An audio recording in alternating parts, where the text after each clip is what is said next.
Captain Jake Morrison stood in the transport ship looking out at the stars. His hands gripped the metal rail as he watched the alien fleet move through space around them.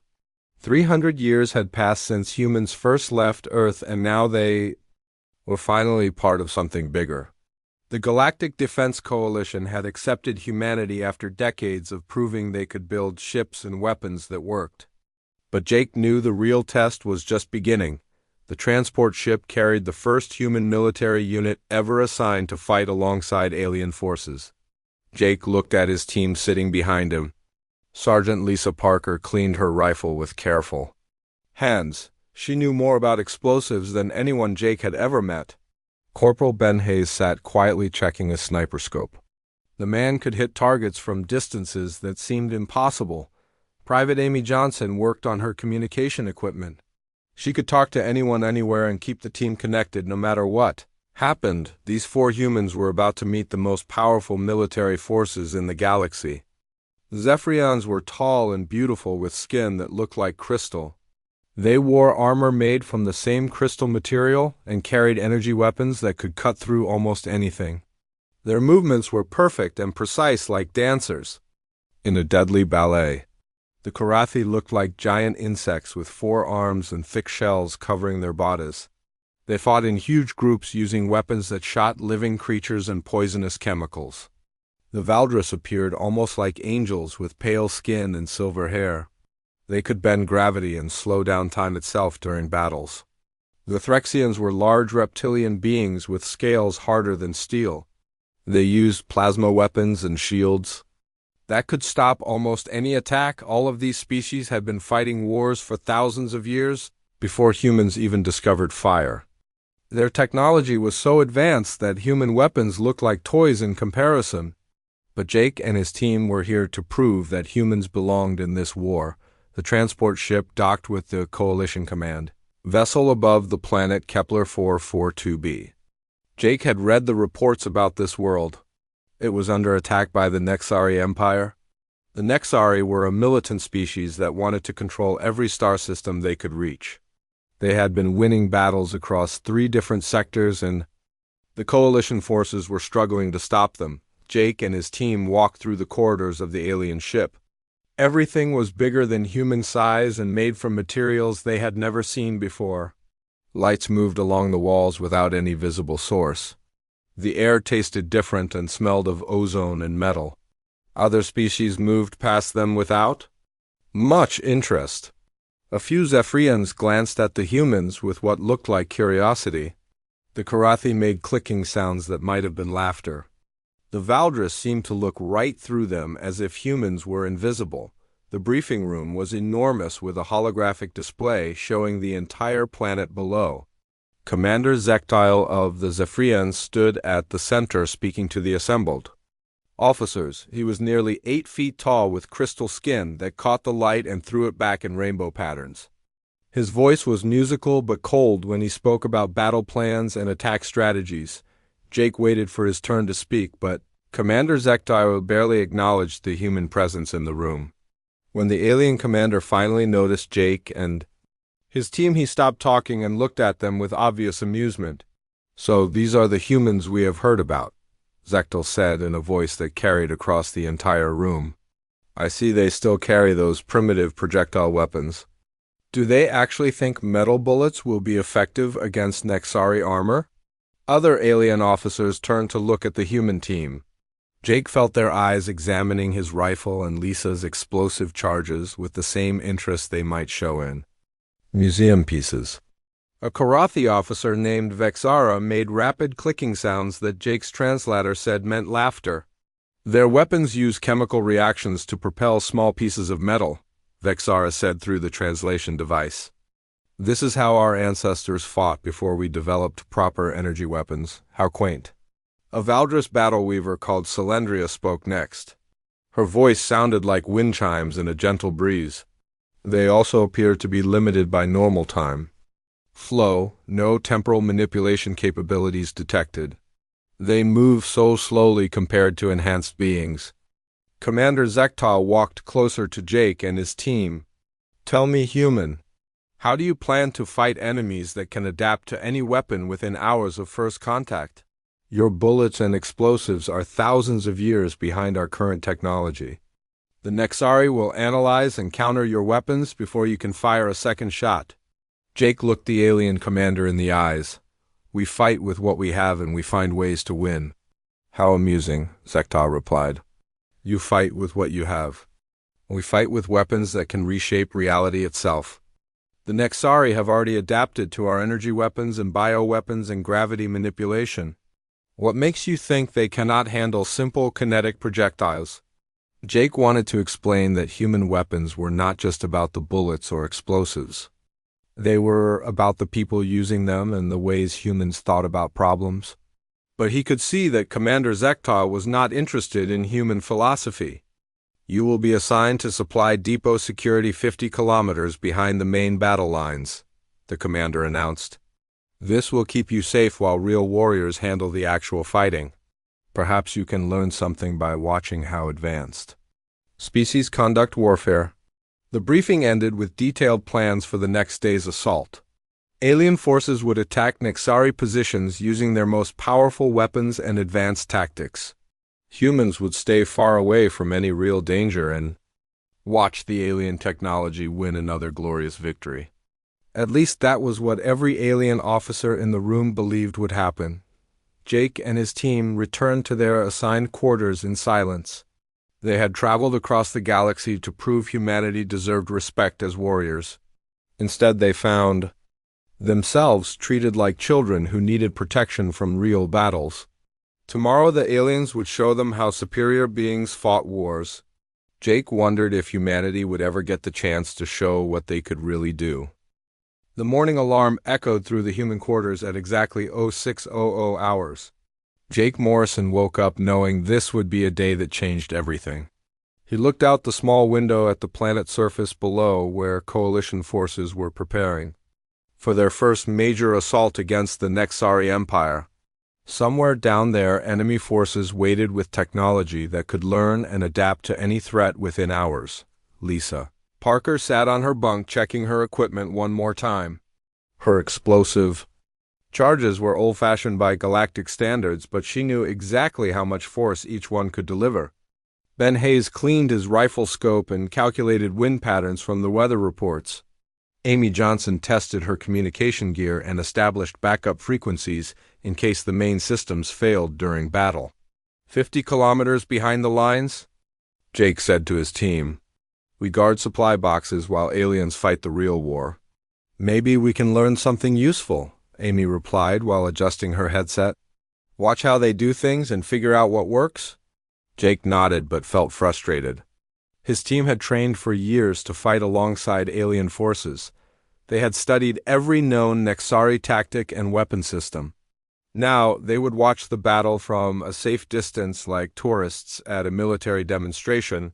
The transport took them down to the planet's surface where temporary command posts dotted the landscape.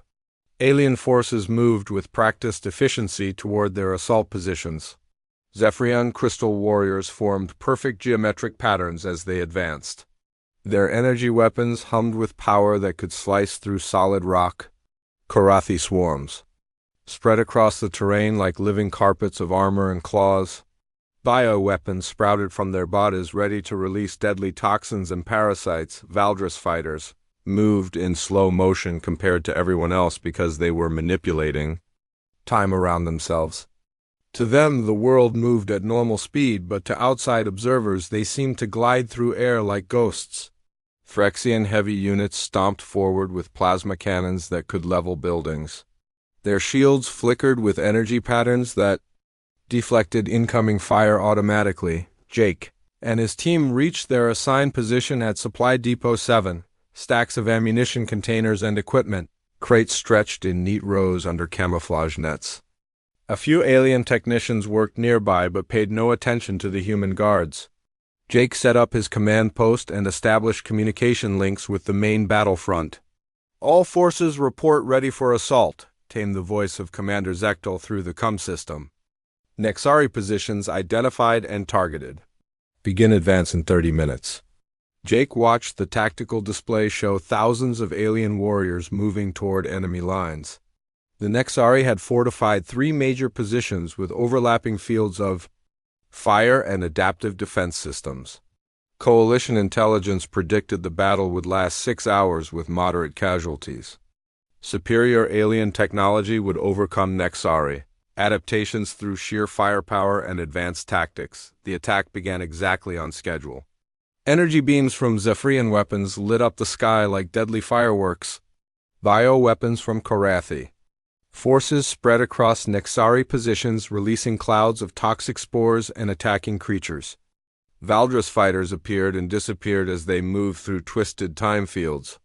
Threxian plasma cannons sent streams of superheated matter toward enemy fortifications. For the first hour, everything went according to plan. Alien forces advanced steadily while Nexari defenders fell back under overwhelming firepower.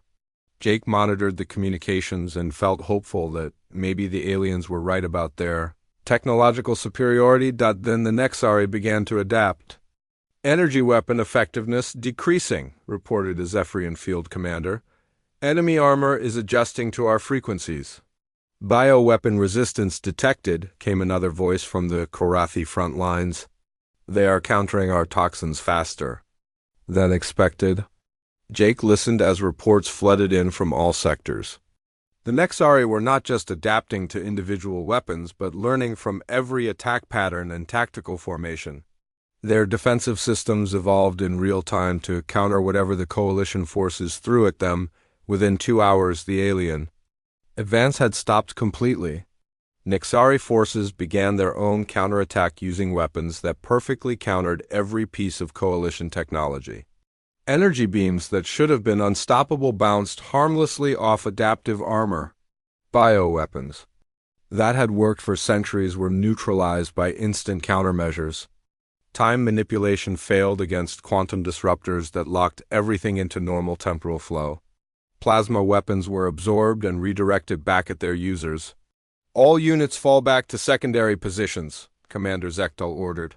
His musical voice now carried notes of frustration and disbelief. Regroup and assess new tactical options. Jake watched the tactical display as alien forces retreated in confusion.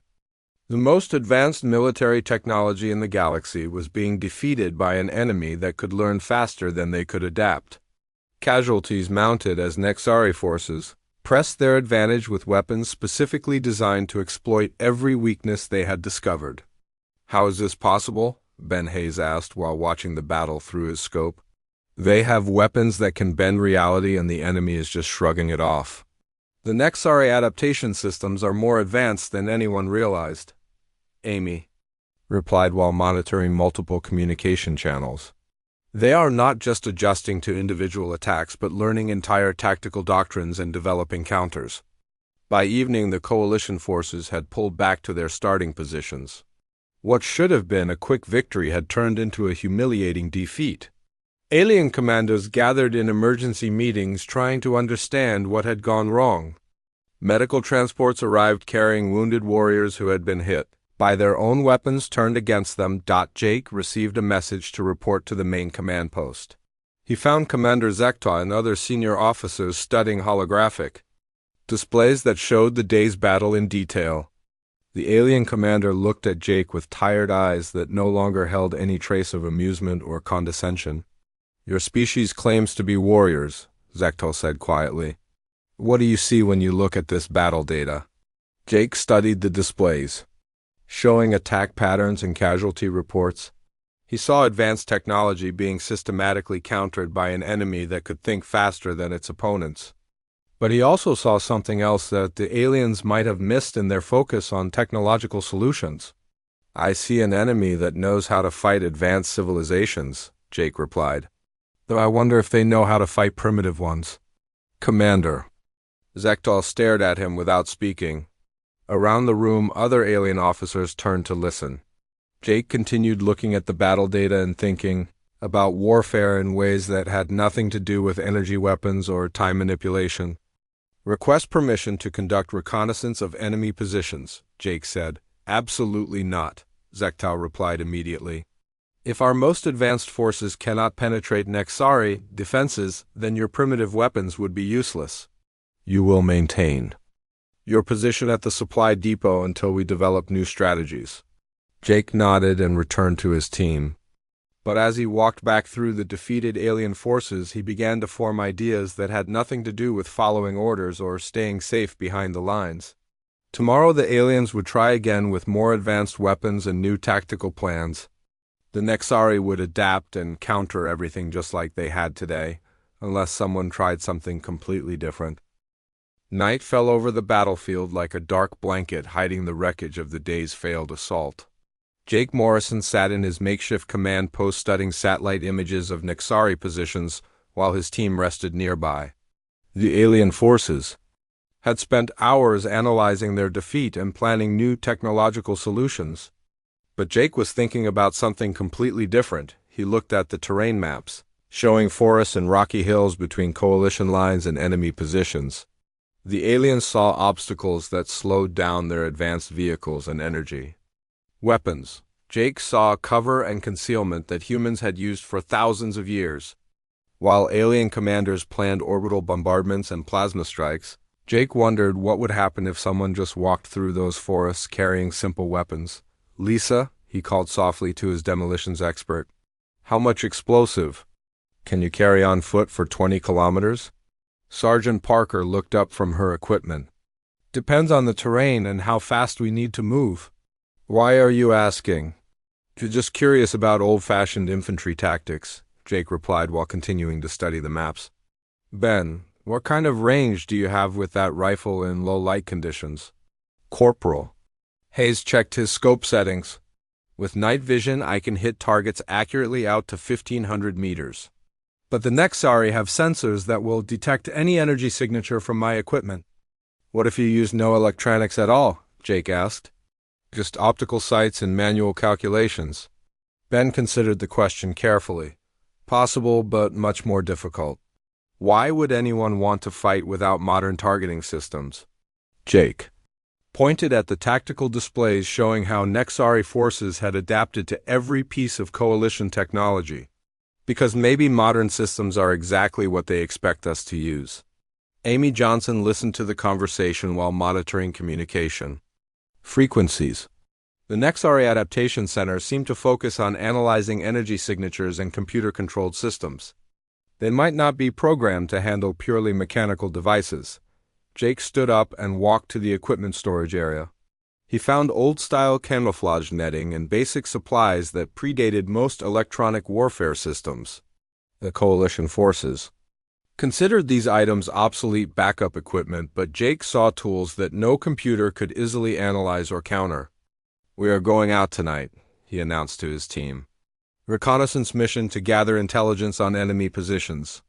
"Sir, that directly violates our orders," Amy pointed out. "Commander Zechtel specifically told us to stay at the supply depot." "Commander Zechtel also said our weapons were too primitive to be useful," Jake replied. "Maybe it is time to test that theory." The team spent an hour preparing for their unauthorized mission. They left behind all electronic equipment except for basic radio communicators with very short range. Lisa packed chemical explosives that used timer fuses instead of electronic detonators. Ben removed all electronic components from his rifle and relied only on mechanical sights.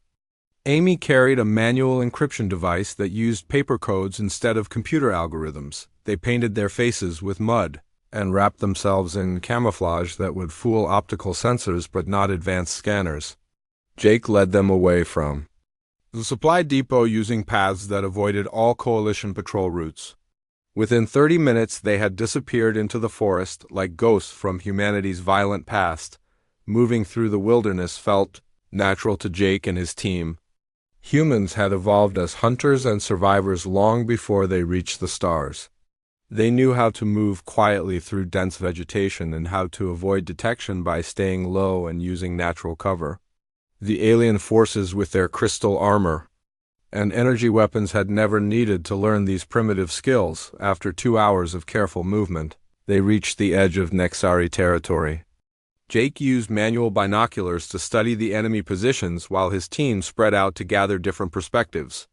What they saw changed everything they thought they knew about their opponents.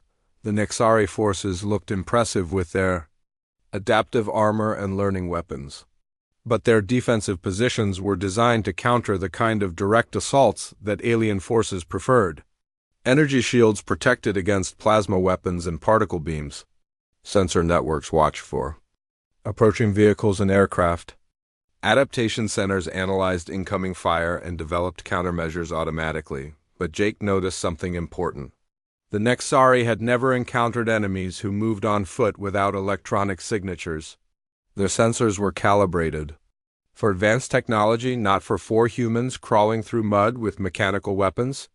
The adaptation centers were programmed to analyze and counter sophisticated attacks, not simple explosives placed by hand in exactly the right locations. "Look at those support pylons," Lisa whispered while pointing at the enemy installation. "The whole shield generator depends on 3 main power connections. Classic demolition targets if you can get close enough." Ben studied the guard positions through his rifle scope. Sentries are watching for energy weapons and vehicle approaches. They are not scanning ground-level approaches from the forest.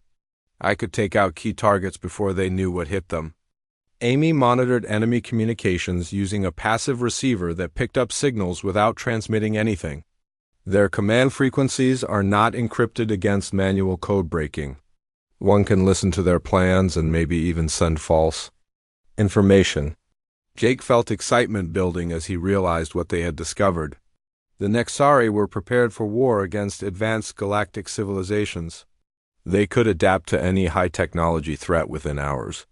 But they had never fought enemies who used the kind of basic tactics that humans considered normal. The team spent 4 more hours infiltrating deeper into enemy territory. They moved like shadows through areas that should have been impossible to penetrate. Nexari sensors swept overhead looking for energy signatures and electronic emissions. The scanners found nothing because there was nothing advanced to detect. Lisa placed her charges at critical points in the enemy infrastructure. She used chemical explosives with timer fuses that would detonate based on burning rates, not electronic signals. The Nexari adaptation systems could not analyze weapons that worked on principles their databases did not recognize. Ben eliminated 3 Nexari sentries using precise shots from his manual rifle. Each target fell before they could raise any alarm or alert the adaptation centers. The enemy forces had no experience with projectile weapons that left no energy signature and gave no warning of incoming fire. Amy intercepted command communications and learned about Nexari battle plans for the next day. She also discovered the locations of the main adaptation centers that controlled their defensive systems. Most importantly, she found out that the Nexari commanders were completely confident that no coalition forces could penetrate their perimeter. As dawn approached, Jake led his team back through the forest toward coalition lines. Behind them, 3 small explosions marked the destruction of key Nexari infrastructure components. The enemy forces would wake up to find their shield generators offline and several important systems damaged by weapons they could not identify or counter. The team reached the supply depot just as alien forces were beginning their morning preparations. Jake looked at the tactical displays and waited for reports from the front lines. Within an hour, the information began coming in. Nexari forces were showing unusual confusion and reduced effectiveness. Their adaptation systems were running analysis cycles trying to identify unknown weapons that had attacked during the night. For the first time since the war began, the enemy seemed vulnerable. Jake knew this was just the beginning.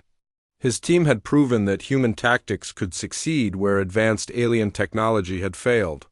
Now they had to convince the coalition commanders to let them try something even more ambitious. Jake requested an immediate meeting with Commander Zektal. He had intelligence to share and a plan that might change the entire course of the war. The aliens were about to learn that sometimes the most primitive approach was exactly what advanced enemies could not handle.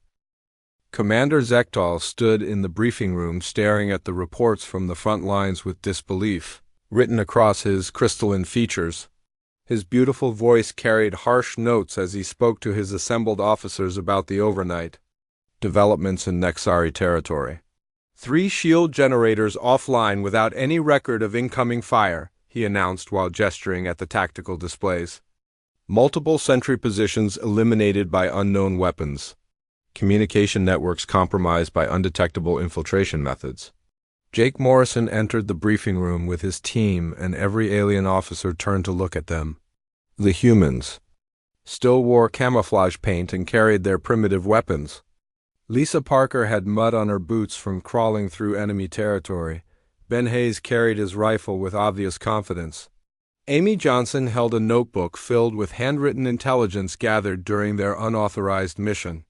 "Captain Morrison," Commander Zektal said in a voice that could freeze plasma, "you were ordered to remain at the supply depot. Instead, you violated direct commands and launched an unauthorized operation against enemy forces." "Yes, sir," Jake replied, without any trace of apology. "We gathered intelligence that might help win this war." Zektal moved closer to the human officer. "You risked 4 lives on a mission that should have been impossible.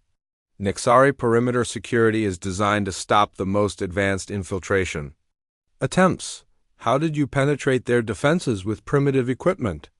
Jake looked around the room at alien officers who represented the most sophisticated military forces in the galaxy. "We did not try to fight their technology. We used methods that their systems are not programmed to recognize." "Explain," ordered Admiral Thexmore of the Threxians. His reptilian eyes fixed on Jake with obvious skepticism. Amy Johnson stepped forward and opened her notebook. "The Nexari adaptation centers are designed to analyze and counter advanced weapon systems, but they have no experience with purely mechanical devices or manual tactics. Their databases contain no information about human-style infantry warfare." Lisa Parker pointed at the tactical display showing damaged enemy installations. "Their shield generators depend on power connections that are vulnerable to chemical explosives. Simple demolition charges placed by hand in exactly the right locations can disable systems worth millions of credits." Ben Hayes demonstrated his rifle scope settings. "Nexari sentries watch for energy weapon signatures and guided projectile systems. They do not scan for manual optical targeting or unguided kinetic projectiles. A skilled marksman can eliminate targets without triggering any defensive protocols." Commander Zektal studied the intelligence reports while his officers murmured among themselves in various alien languages. The tactical data showed that human methods had accomplished more in one night than days of advanced alien assaults had achieved. "This is impossible," declared Korathi Hivemind Node Vexara. "Primitive tactics cannot succeed where advanced technology fails.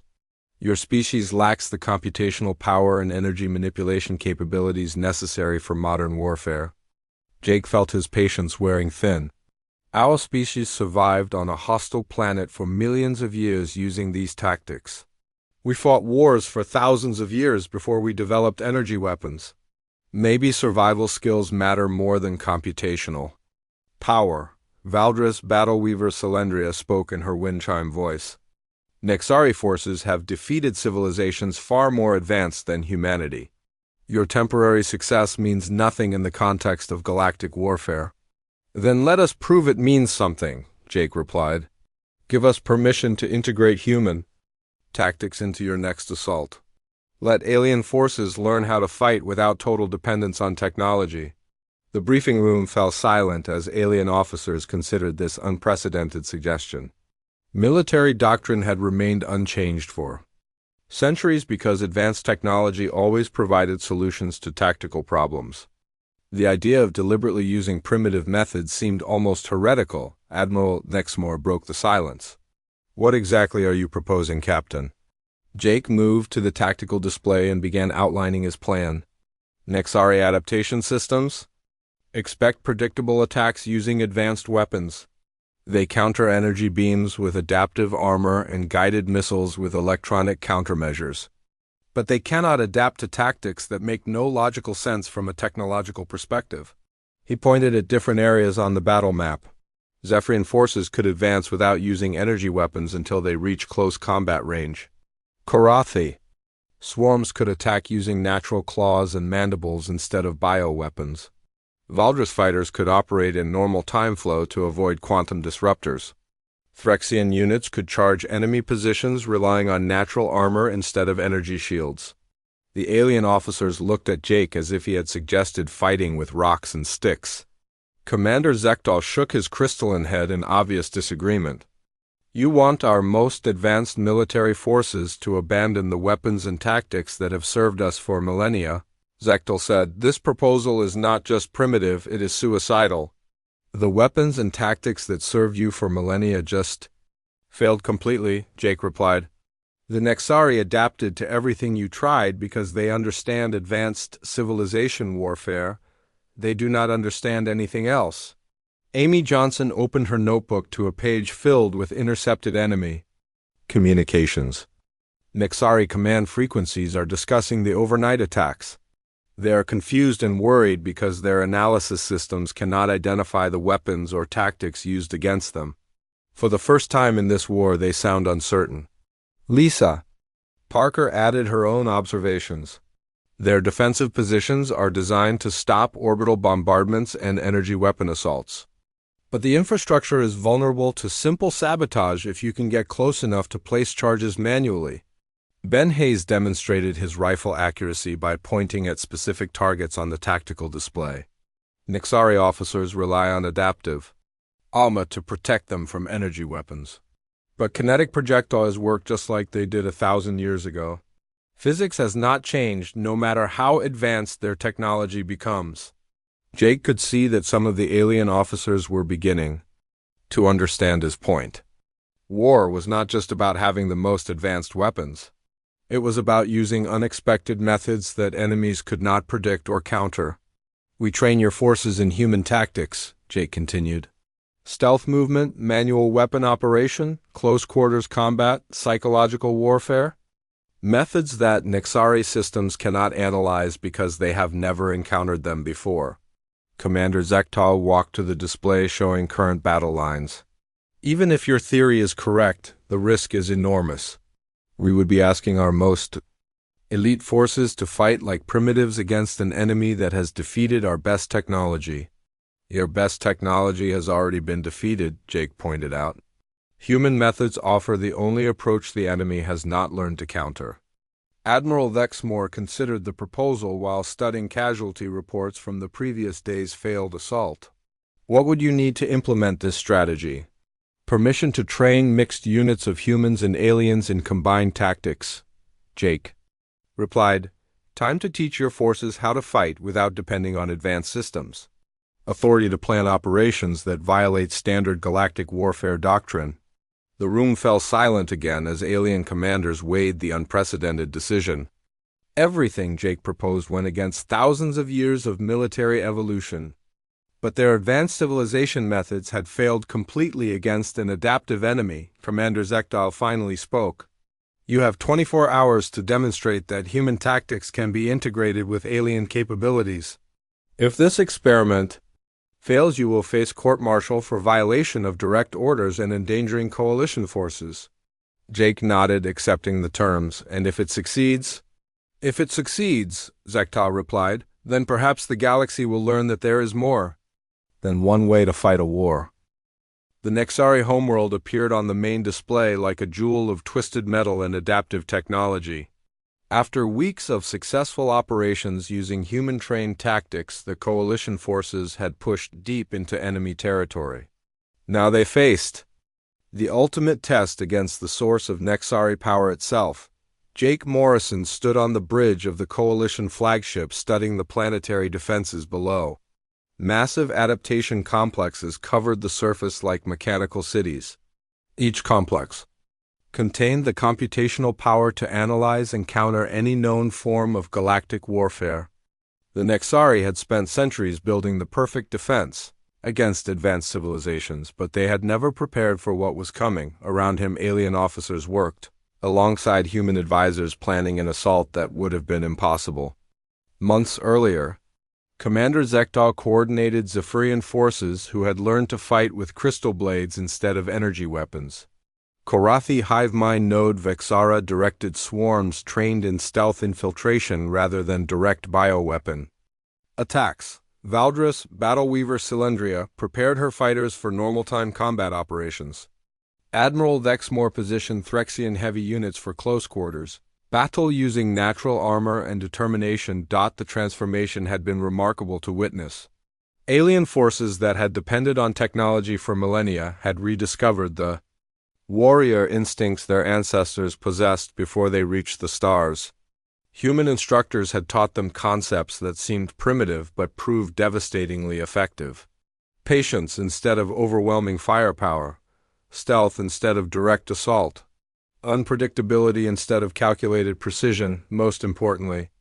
They had learned that the best tactics were often the ones that made no logical sense to computer systems. "All forces report ready for final assault," Amy Johnson announced from her communication station. She had been promoted to Coalition Communications Coordinator after proving that human-style flexible command structures worked better than rigid alien hierarchies. Lisa Parker reviewed the demolition plans one final time. Her mixed teams of humans and aliens had become expert at combining advanced alien technology with primitive human explosives. The results were weapons that Nexari adaptation systems could not classify or counter. Ben Hayes coordinated with alien snipers who had learned manual targeting techniques. Zephyrian Crystal Warriors could now eliminate targets with kinetic projectiles fired from weapons that left no energy signature. Karathi infiltrators had mastered the art of patient stalking. Valdris fighters used natural reflexes instead of time manipulation. Jake looked at the tactical display showing their target. The primary adaptation complex contained the master intelligence that controlled all Nexari defensive systems across 3 star systems. Destroy that facility and the entire enemy war machine would collapse into confusion, but reaching the complex required the most audacious plan ever attempted in galactic warfare. Begin Operation Chaos Theory. Jake ordered. The assault began with diversionary attacks that violated every principle of logical military strategy. Coalition forces launched simultaneous raids that appeared to accomplish nothing useful while sacrificing valuable resources. Alien commanders who still thought in traditional terms would have called the operations wasteful and pointless. That was exactly the point. Nexari adaptation systems analyzed each attack looking for patterns and logical objectives. The computers tried to understand why coalition forces would waste energy on targets with no strategic value, while the adaptation centers focused on solving impossible tactical puzzles. Real objectives were being accomplished by forces they could not detect or classify. Human-trained infiltration teams moved through areas that defensive systems ignored because no logical enemy would attack from those directions. Zephyrian Crystal Warriors crawled through swamps that their beautiful armor was never designed to handle. Karathi swarms divided into individual units that violated their natural group behavior. Valdris fighters operated at normal time speed. Despite their ability to manipulate temporal flow, the Nexari computers tried desperately to understand enemy actions that followed no recognizable pattern. Their databases contained information about millions of different tactical systems, but nothing matched what they were observing. Coalition forces seemed to be deliberately making bad decisions and accepting unnecessary losses while achieving meaningless objectives. Jake led the final assault team toward the primary adaptation complex, carrying nothing more sophisticated than chemical explosives and kinetic weapons. His force included volunteers from every alien species who had learned that sometimes the most primitive approach was the most effective. They moved like ghosts through defensive networks, designed to stop the most advanced infiltration attempts. Sensors swept overhead looking for energy signatures and electronic emissions. The scanners found nothing because there was nothing advanced to detect. Commander Zektal crawled beside Jake, through mud that stained his crystal armor brown and black. "I never imagined I would be grateful for such primitive conditions," he whispered. "Sometimes going backward is the only way to move forward." Jake replied while checking his manual compass. The team reached the complex perimeter just as the diversionary attacks reached their climax. Nexari forces were fully engaged trying to understand coalition tactics that made no sense, according to any military doctrine in their databases. The adaptation systems were overloaded trying to analyze patterns that had no logical foundation. Lisa Parker placed her charges at critical structural points while alien demolition specialists provided backup using techniques that no computer could predict. Ben Hayes and his sniper teams eliminated guard posts, using projectile weapons that defensive systems could not track or counter. Amy Johnson established communication links using manual encryption that Nexari intelligence could not decode. The final approach to the primary adaptation complex required crossing an open courtyard under direct observation from the most sophisticated sensors in the galaxy. Jake looked at his mixed force of humans and aliens armed with primitive weapons and covered in mud from their infiltration route. "Remember what we learned?" he told them quietly. "The most dangerous enemy is not the one with the best technology, but the one who refuses to fight by predictable rules." They charged across the courtyard like warriors from humanity's ancient past. No energy shields protected them. No advanced weapons cleared their path. They relied on speed and determination and the simple fact that Nexari systems had no experience with enemies who attacked this way. Defensive systems tried to target them but could not lock onto weapons that produced no energy signatures. Adaptive armor attempted to counter kinetic projectiles, but the algorithms were designed for guided missiles, not simple bullets fired by skilled marksmen. The facility's intelligence core received so much contradictory data that it began experiencing processing errors. Jake reached the central chamber where the master adaptation system controlled Nexari defenses across multiple star systems. The enormous computer complex pulsed with lights that indicated frantic analysis of impossible tactical situations. Data streams flowed like rivers as the artificial intelligence tried to understand enemies who seemed to defy every principle of logical warfare. "Surrender your weapons and submit to analysis," demanded the mechanical voice of the Nexari command intelligence. "Your primitive tactics cannot succeed against superior adaptive technology." Jake smiled and pulled the pin from his last grenade. "That is what everyone keeps telling me." The explosion that followed was not the most powerful weapon ever used in galactic warfare. Chemical explosives were primitive compared to antimatter bombs and quantum disruptors. But the grenade accomplished what advanced weapons could not because the adaptation system had no protocols for countering such a simple device. The primary adaptation complex died in cascading failures as its core intelligence tried to process its own destruction by methods it could not understand or classify. Across the Nexari homeworld, defensive systems shut down as they lost connection to their controlling intelligence. Throughout 3 star systems, enemy forces found themselves unable to adapt to coalition attacks that suddenly became unpredictable. The war ended not with massive technological breakthroughs, but with the galaxy's recognition that true tactical superiority came from combining advanced capabilities with the uniquely human talent for creative chaos. Jake Morrison became the first human general in coalition history and established the Integrated Tactical Academy where alien cadets struggled to understand concepts like intuition and calculated risk. Former enemies became students trying to learn why sometimes the best military decision was the one that made no logical sense. Commander Zektal served as Jake's second-in-command and often told new recruits about the night he learned to crawl through mud while carrying primitive weapons. The beautiful Crystal Warrior had discovered that true strength came not from superior technology, but from the willingness to adapt and survive using whatever methods worked. The galaxy had learned that in warfare the most dangerous opponent was not necessarily the one with the most advanced weapons, but the one who understood that victory belonged to those who could think beyond the limitations of logical systems. Human unpredictability had become the new standard for military